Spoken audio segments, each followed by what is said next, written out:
Hi, Andrew Bell here, and it is great to be with you, and hopefully you're detecting an improvement in my vocal tone. I've been dealing with those dreaded polyps on my vocal cords for some time from the excessive use of my vocal cords, but hopefully I'm now heading towards a singing voice that I never had before. Now, the last 5 e-newsletters, we've looked at the fundamentals, the 5 fundamentals that drive the real estate market: GDP, interest rates, population growth, unemployment, and housing affordability. Those 5 are always in play, with one or more dominant than the other at any given time. But collectively, all of them end up generating what we call consumer confidence. What a week to be talking about that, with the federal budget just being released. Now, consumer confidence is exactly that. It's the degree of confidence that is there for consumers to go out and spend money. It's very much linked to each individual person's assets, their debts, their income, and their perception of the future.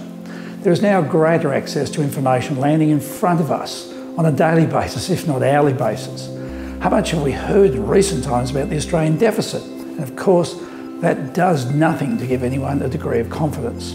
In terms of an official measure of consumer confidence, the Westpac Melbourne Institute of Consumer Confidence survey is widely regarded as the best measure of this confidence. In their latest report, they state that consumers have been more pessimistic than optimistic throughout the past 12 months, which is shown in the graph on screen now. When the index is below 100, it indicates consumers are overall more pessimistic than optimistic, and of course over 100 they're more optimistic. Now, the index has been recording below 100 points for 11 of the past 12 months. However, it did show that there was a pickup in optimism in February of this year off the back of the 0.25% drop in interest rate that occurred then. And they also said that was accounted for by the 21% fall in the average cost of petrol prices over the past couple of months prior to that, as well as a jump in share prices.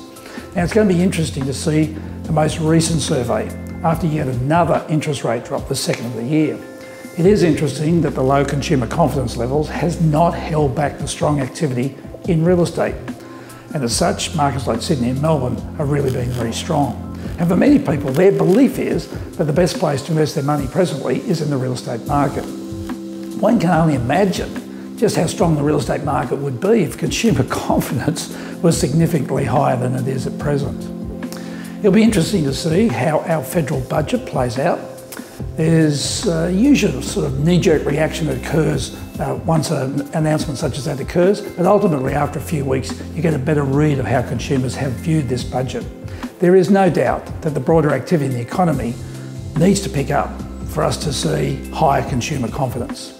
There's also no question that lower interest rates are playing a significant role in consumer confidence.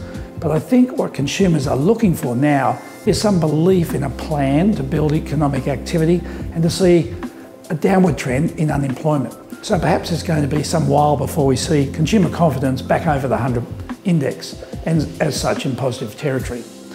I look forward to catching up in a fortnight's time with some other telltale signs of what's happening in the real estate industry. Don't forget, for all of those investors, we have the free Landlord Symposium on the 6th of June at the Southport Yacht Club from 10 AM, in which we're going to show you all the various ways to make sure that you're getting the very best return on your property.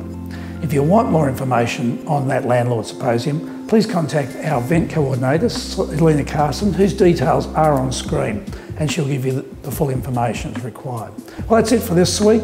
Best wishes for now.